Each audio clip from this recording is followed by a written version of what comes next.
আসসালামু আলাইকুম।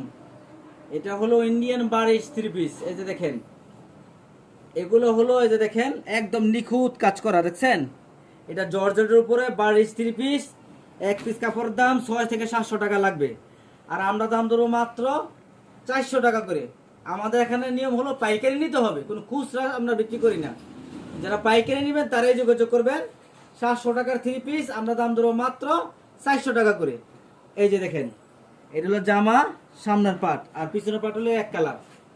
এই যে দেখেন, এটা হলো গিয়ে আপনার জামাটা। এই যে দেখেন কত সুন্দর জামা। এই যেগুলো হলো পেটি, আর সেলার হবে বাটারফ্লাই, ওনাটা হবে জরির মধ্যে। ইন্ডিয়ান কাপড় হলো জামাটাই মেইন, ঠিক আছে? এই যে এটা হলো ওনাটা, একদম সুন্দর একটা থ্রি পিস। যারা পাইকারি নিতে চান এখানে দেখেন আরো সুন্দর সুন্দর ডিজাইন আছে। অবশ্যই স্ক্রিনে নাম্বার যোগাযোগ করবেন। সর্বনিম্ন এক পেটি মাল নিতে হবে 50 পিস, সরি এক পেটি নিতে পারবেন সর্বনিম্ন 20 পিস। 20 পিস যারা পাইকারি নিতে চান অবশ্যই স্ক্রিনে নাম্বারে যোগাযোগ করবেন। ধন্যবাদ।